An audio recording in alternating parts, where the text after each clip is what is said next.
भाजो गिरिधर गोविंद गोपाला, भाजो मुरली मनोहर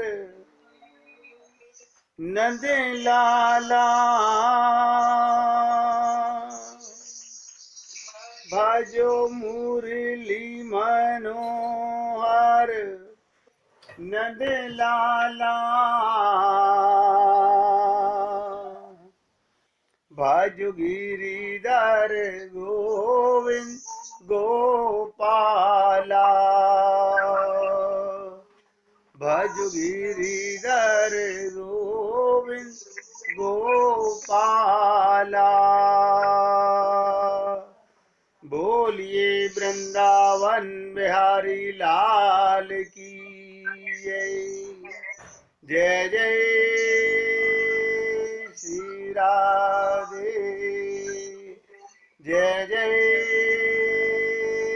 श्री राधे।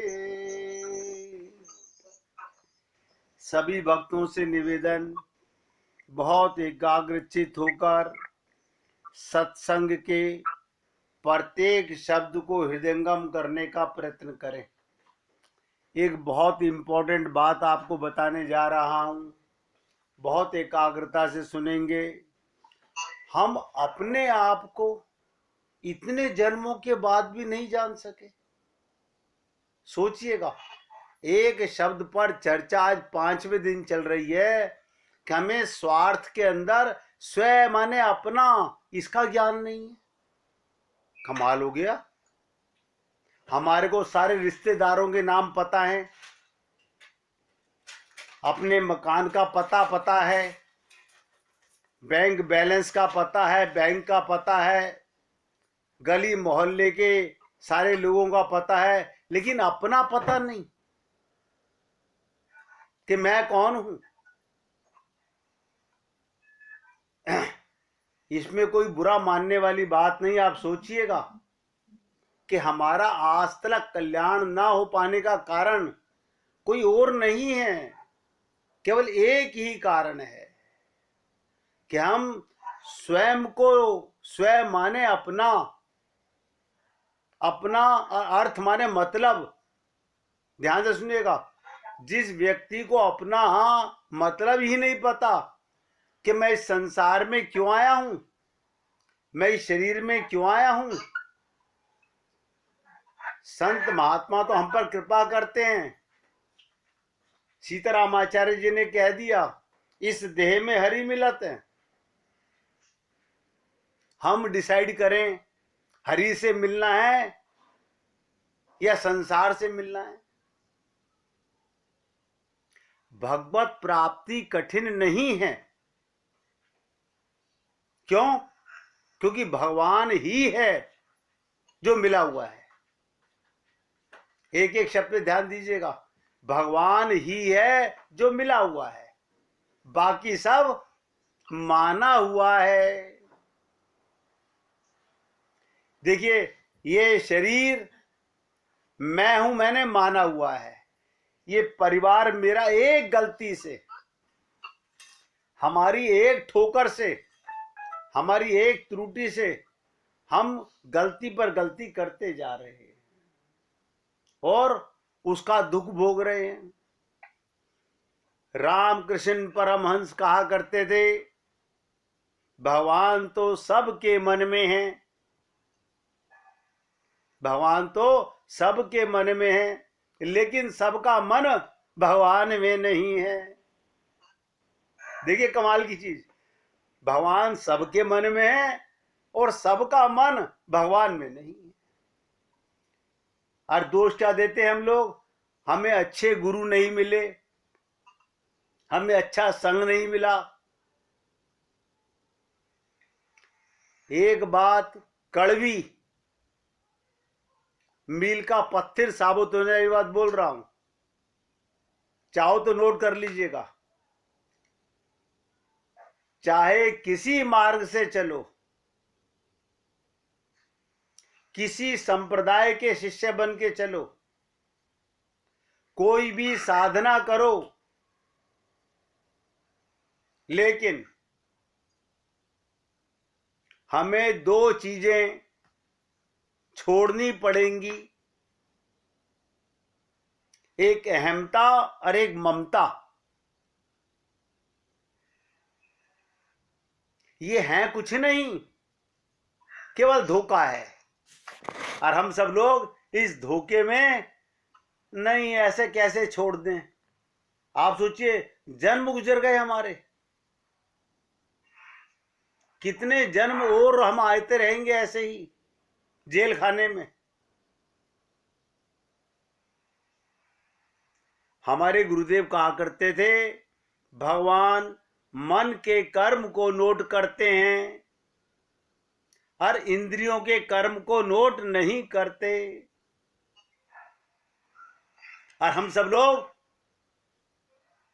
ध्यान दीजिएगा, मन संसार में लगाए हुए हैं और इंद्रियों से भगवान की पूजा कर रहे हैं। छोटी छोटी बातें हैं, क्योंकि मैं तो अपने आप को आप सब भक्तों का दास मानता हूं, और जो कुछ मैंने सरलता से पाया उसी की आपसे चर्चा करता हूं। कल मैंने आपसे भागवत के 10वें स्कंद के 40वें अध्याय का 45वां श्लोक, नहीं 10वें अध्याय स्कंद के 40वें अध्याय का 25वां श्लोक, अक्रूर जी बताइए, कमाल है। वो कहते हैं, महाराज अनित्य वस्तु को हम नित्य मान रहे हैं। एक एक शब्द ध्यान दीजिएगा। हमारी 3 गलतियां हमारे लिए काल बन गई हैं। अनित्य को, संसार अनित्य है, परिवार अनित्य है, शरीर अनित्य है और संसार की सारी वस्तुएं अनित्य हैं, और हम इन्हें नित्य मानकर जी रहे हैं। और सुनिएगा, अनात्म वस्तु को आत्म वस्तु मान रहे हैं। अनात्म वस्तु को मतलब शरीर को आत्मा मान रहे हैं। कमाल हो गया। शरीर को ही, ये आत्मा नहीं है, आत्मा का घर है, हम इसे शरीर को ही आत्मा मान रहे हैं। और तीसरी चीज, दुख को सुख मान रहे हैं। ये संसार की, बहुत से लोग हमें कहते हैं, आप हमें कैसे कह रहे हो दुख है? अरे जब भगवान नहीं मिले इससे बड़ा दुख क्या है? जिसे आप सुख मान रहे हो, नोट कर लो, वो सुख नहीं, केवल सुविधाएं हैं। सुख और सुविधा में अंतर होता है। तो मैंने कल भी आपसे निवेदन किया था, वहीं से स्टार्ट कर रहा हूं। ये 3 तरह का भ्रम, धोखा हम सबके जीवन में आ गया। अब कोई चाहे तो निकल सकता है और कोई ना चाहे। बहुत से लोग तो आप देखिएगा, हमारे महाराज जी कहते थे, सत्संग सुनने आते हैं और सुन करके पल्ला झाड़ के चल देते हैं, फिर वही ढाक के 3 पार। अगर दवा असर ही नहीं कर रही तो उस दवा का फायदा क्या? सत्संग एक दवा है हमारे मन के भ्रम को मिटाने के लिए। हम सुखदाता के अंश, और गुरु नानक जी कह रहे हैं, नानक दुखिया सब संसारा।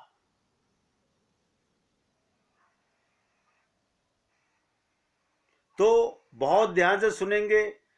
हमको 3 प्रकार का भ्रम हो गया है, धोखा हो गया है, और इसमें मैं अपने सहित सबसे कह रहा हूं, कोई इससे बचा हुआ नहीं।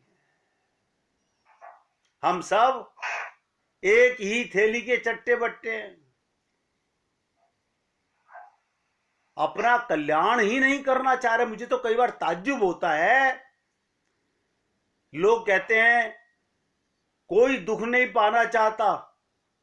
ये ममता मोह आसक्ति क्या कर रहे हैं हम लोग?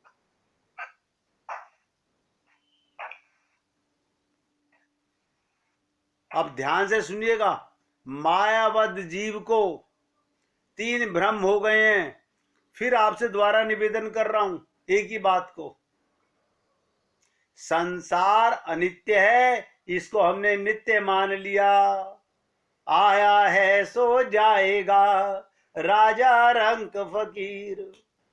यहां कोई परमानेंट नहीं है। बड़े बड़े राजा महाराजा आए, बड़े बड़े युग आ गए, सबको जाना पड़ेगा। और हम नित्य मान रहे हैं। हमने सांसारिक भाषा में क्या सीखा? हमारा परमानेंट एड्रेस क्या है? वो मूर्खों के संसार में चलता है, आधार कार्ड में चलता है। वो शरीर का एड्रेस पूछा जा रहा है, आत्मा का पता नहीं पूछ रहा कोई भी।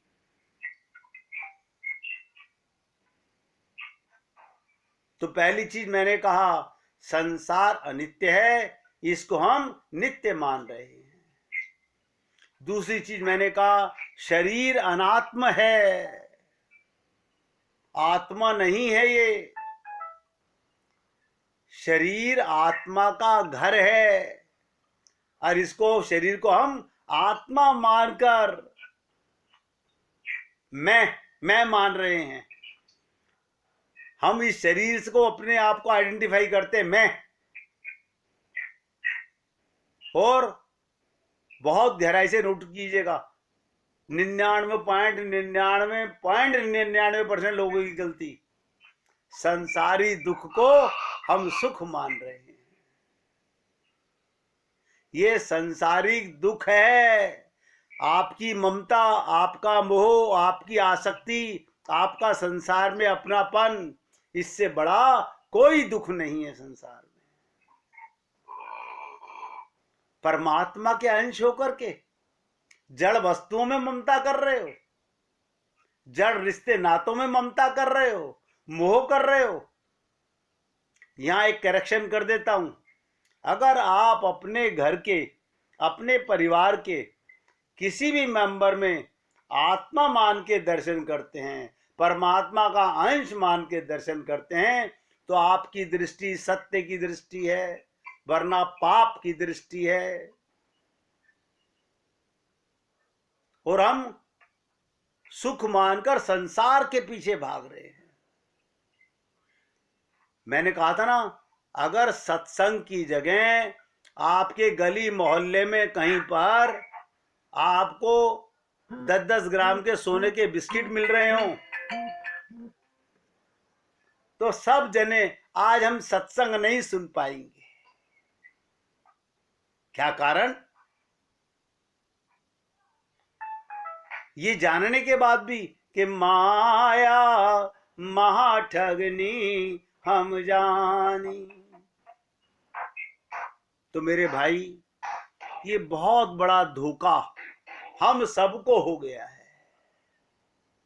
हम सब भ्रम में जी रहे हैं। और ये बात मैंने कहा भागवत के 10वें स्कंद के 40वें अध्याय का 25वां श्लोक। बार बार सोचिएगा, ऐसा कोई नहीं जो बचा हुआ हो इस धोखे से, इस भ्रम से। अब आपकी इच्छा है, आप बाहर निकलना चाहते हैं धोखे से, भ्रम से। आप बताइए, कौन संसार में जो जेल खाने में रहना चाहता है? कौन है जो मां के गर्भ में मल मूत्र विष्ठा के अंदर पड़ा रहना चाहता है बार बार? पुनरपि जननम पुनरपि मरणम, धिक्कार है। इसलिए आप सभी भक्तों से निवेदन कर रहा हूं, बहुत ध्यान से सुनेंगे। हम सब भगवान के ही उत्पन्न किए हुए, हम सब भगवान के ही उत्पन्न किए हुए और उनके प्यारे अंश हैं। जिसे आप कहते हो मैं बाप की संतान, वो आपका शरीर है, आप नहीं हो। इसलिए इस करेक्शन को जितनी जल्दी दूर कर लोगे उतनी जल्दी आगे बढ़ जाओगे। ऐसा कोई भी मनुष्य नहीं जो भगवान का प्यारा ना हो। हमें यहां भगवान ने ही जन्म दिया है। बहुत से लोग कहते हैं नहीं नहीं, हमारी मम्मी कह रही थी, मैंने इतने व्रत किए थे, मैंने इतना पूजा की थी। उसके व्रत पूजा से हम नहीं पैदा हुए।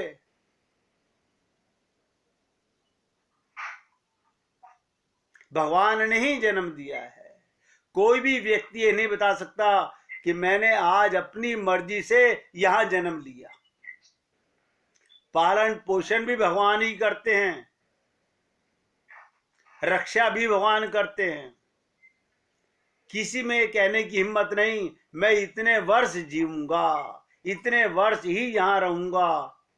तात्पर्य हम भगवान की मर्जी से यहां आए हैं, भगवान की मर्जी से जी रहे हैं और भगवान की मर्जी से चले जाएंगे। इसलिए हम भगवान के ही हैं। अगर आप सत्संग सुनने के बाद इतनी सी बात को दृढ़ कर लें, मैं भगवान का था, भगवान का हूं और भगवान का ही रहूंगा, बस। ये संसार मेरे भगवान ने मुझे यहां भेजा है सेवा करने के लिए। माता की, पिता की, बच्चों की, परिवार की, संसार की सेवा करने के लिए। सेवा परमो धर्म है।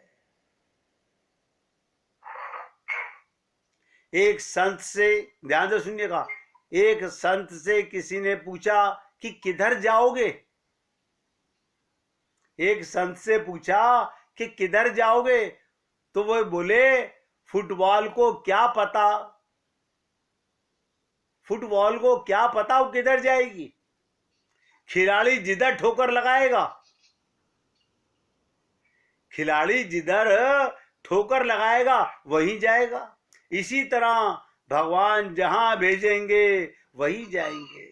जैसा रखेंगे वैसे रहें, ऐसा विचार करके निश्चिंत हो जाए। और कहते भी हम लोग कि जाही विधि राखे राम, ताही विधि रहियो, सीताराम सीताराम सीताराम कहियो। देखिएगा, आप लोगों ने रात्रि को, सबके घर में घड़ियां होंगी, सबके घर में वॉल क्लॉक होगा, अलार्म घड़ी होंगी। आपने देखा होगा सारा दिन उनकी टिक टिक की आवाज नहीं आती। जब रात्रि को वही घड़ी आवाज आती है, क्या कारण है? जब चारों तरफ वातावरण शांत हो जाता है। बहुत गहरी बात बता रहा हूं। जिस दिन आपका मन संसार से विरक्त हो गया, आपको अपने अंदर परमात्मा की धड़कन सुनने लगेगी। सांसों में कन्हैया आने लगेगा। सारा दिन संसार के शोर में वही घड़ी तुम्हारे घर में अब आवाज नहीं आ रही। हमारे जहां मैं रहता हूं, आधा किलोमीटर दूरी पे ट्रेन निकलती है, दिन भर कभी शोर नहीं होता। रात्रि को ट्रेन की जाने की पहियों की आवाज सब आती है।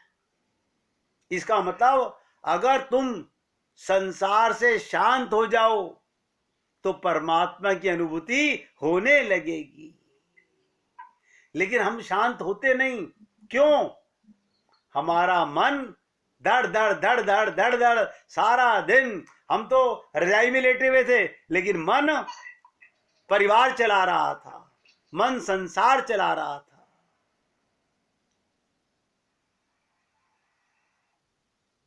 इसलिए अपनी कोई इच्छा ना रखें। क्यों?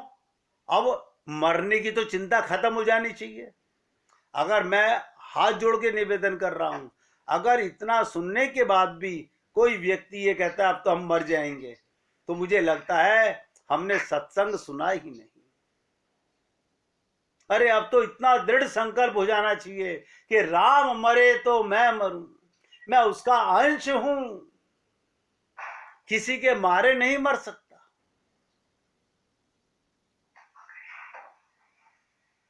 भगवान चाहे नरकों में भेजें, चाहे स्वर्ग में भेजें, चाहे बैकुंठ में भेजें, चाहे मनुष्य लोक में भेजें, जैसी उनकी मर्जी, हम उनके भरोसे निश्चिंत हो जाएं।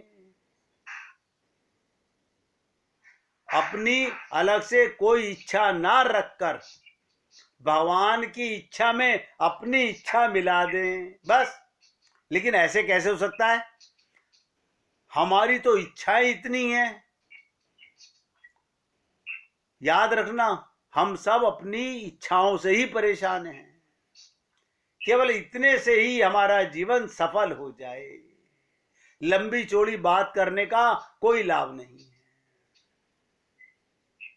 मैं तो सरलता में आप लोगों से निवेदन कर रहा हूं।